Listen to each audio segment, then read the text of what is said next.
ꯖꯨꯔꯤꯕꯥꯝꯗꯒꯤ ꯏꯝꯐꯥꯜ ꯇꯝꯅ ꯊꯣꯔꯛꯄ ꯄꯣꯠ ꯄꯨꯕ ꯇ꯭ꯔꯛꯁꯤꯡ ꯂꯝꯕꯤ ꯑꯁꯤꯒꯤ ꯇꯥꯠꯕꯨꯡ ꯂꯩꯉꯥꯡꯄꯣꯛꯄꯤ ꯈꯨꯜꯗ ꯀꯨꯀꯤ ꯐꯨꯔꯨꯞꯀꯤ ꯅꯨꯄꯤꯁꯤꯡꯅ ꯕ꯭ꯂꯣꯀꯦꯠ ꯇꯧꯕꯗꯒꯤ ꯏꯝꯐꯥꯜ ꯌꯧꯔꯛꯄ ꯉꯝꯗꯅ ꯖꯨꯔꯤꯕꯥꯝꯗ ꯑꯃꯨꯛ ꯍꯟꯈ꯭ꯔꯦ꯫ ꯊꯧꯗꯣꯛ ꯑꯁꯤꯒ ꯃꯔꯤ ꯂꯩꯅꯅ ꯃꯐꯝ ꯑꯗꯨꯗꯒꯤ ꯄ꯭ꯔꯦꯁꯅ ꯐꯪꯕ ꯄꯥꯎ ꯑꯃꯅ ꯍꯥꯏ ꯅꯨꯃꯤꯠ 15ꯅꯤꯔꯣꯝ ꯖꯨꯔꯤꯕꯥꯝꯗ ꯄꯟꯗꯨꯅ ꯂꯩꯔꯛꯈꯤꯕ ꯇ꯭ꯔꯛꯁꯤꯡ ꯑꯗꯨ ꯉꯁꯤ ꯑꯌꯨꯛ ꯑꯉꯟꯕꯗ ꯏꯝꯐꯥꯜꯒꯤꯗꯃꯛ ꯖꯨꯔꯤꯕꯥꯝ ꯊꯥꯗꯣꯛꯈꯤ꯫ ꯄꯦꯇ꯭ꯔꯣꯂꯤꯌꯝꯒꯤ ꯄ꯭ꯔꯗꯛ ꯌꯥꯎꯅ ꯄꯣꯠ ꯄꯨꯕ ꯇ꯭ꯔꯛ 150 ꯔꯣꯝ ꯑꯗꯨꯅ ꯖꯨꯔꯤꯕꯥꯝꯗꯒꯤ ꯀꯤꯂꯣꯃꯤꯇꯔ 10 ꯔꯣꯝꯇꯃꯛ ꯂꯥꯞꯅ ꯂꯩꯕ ꯇꯃꯦꯡꯂꯣꯡ ꯗꯤꯁꯇ꯭ꯔꯤꯛꯀꯤ ꯇꯧꯁꯦꯝ ꯁꯕ ꯗꯤꯕꯤꯖꯟꯒꯤ ꯃꯅꯨꯡ ꯆꯟꯕ ꯇꯥꯠꯕꯨꯡ ꯂꯩꯉꯥꯡꯄꯣꯛꯄꯤ ꯈꯨꯜ ꯃꯄꯥ ꯌꯧꯁꯤꯜꯂꯛꯄꯗ ꯀꯨꯀꯤ ꯐꯨꯔꯨꯞꯀꯤ ꯅꯨꯄꯤ 30-40 ꯔꯣꯝꯅ ꯂꯝꯕꯤ ꯊꯠꯇꯨꯅ ꯂꯩꯔꯝꯈꯤ꯫ ꯐꯤꯚꯝ ꯑꯗꯨꯗꯒꯤ ꯇ꯭ꯔꯛꯁꯤꯡ ꯑꯗꯨ ꯖꯨꯔꯤꯕꯥꯝ ꯇꯝꯅ ꯑꯃꯨꯛ ꯍꯜꯂꯛꯀꯦ ꯍꯥꯏꯔꯤ꯫ ꯀꯨꯀꯤ ꯐꯨꯔꯨꯞꯀꯤ ꯅꯨꯄꯤꯁꯤꯡꯅ ꯈꯨꯗꯛꯇ ꯏꯝꯐꯥꯜ ꯖꯨꯔꯤꯕꯥꯝ ꯂꯝꯕꯤ ꯕ꯭ꯂꯣꯀꯦꯠ ꯇꯧꯔꯛꯈꯤꯕ ꯑꯗꯨꯒ ꯃꯔꯤ ꯂꯩꯅꯅ ꯖꯨꯔꯤꯕꯥꯝ ꯗꯤꯁꯇ꯭ꯔꯤꯛꯀꯤ ꯗꯤꯁꯤ ꯀ꯭ꯔꯤꯁꯅꯀꯨꯃꯥꯔꯒ ꯇꯣꯉꯥꯟ-ꯇꯣꯉꯥꯟꯕ ꯁ꯭ꯇꯦꯛꯍꯣꯜꯗꯔꯁꯤꯡꯒ ꯂꯣꯏꯅꯅ ꯐꯥꯏꯇꯣꯗ ꯂꯩꯕ ꯖꯪꯄꯥꯎ ꯃꯦꯃꯣꯔꯤꯌꯦꯜ ꯖꯨꯅꯤꯌꯔ ꯍꯥꯏ ꯁ꯭ꯀꯨꯜꯗ ꯃꯤꯐꯝ ꯑꯃ ꯄꯥꯡꯊꯣꯛꯈꯤ꯫ ꯃꯤꯐꯝ ꯑꯗꯨ ꯂꯣꯏꯔꯕ ꯃꯇꯨꯡ DC ꯀ꯭ꯔꯤꯁꯅꯀꯨꯃꯥꯔꯅ ꯄꯥꯎꯃꯤꯁꯤꯡꯗ hi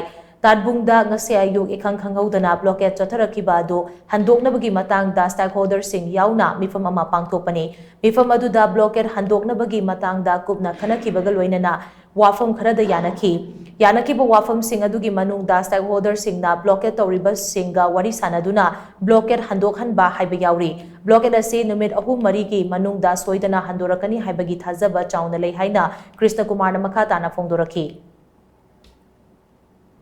This meeting was basically related to the blockade at Tadbung along the NH 37. So we had a discussion with all the stakeholders and there is some sort of agreement. So they will be talking to their people also and they will try to convince them to lift the blockade. That too, like since today we got the information about this blockade, so there is a no convoy. So once it will be lifted out, then there will be convoy. We are hoping for some solution. So it may come. We have given some timeline. So by 3 or 4 they may inform to us. But we have made our stand very clear. They have to lift out the blockade.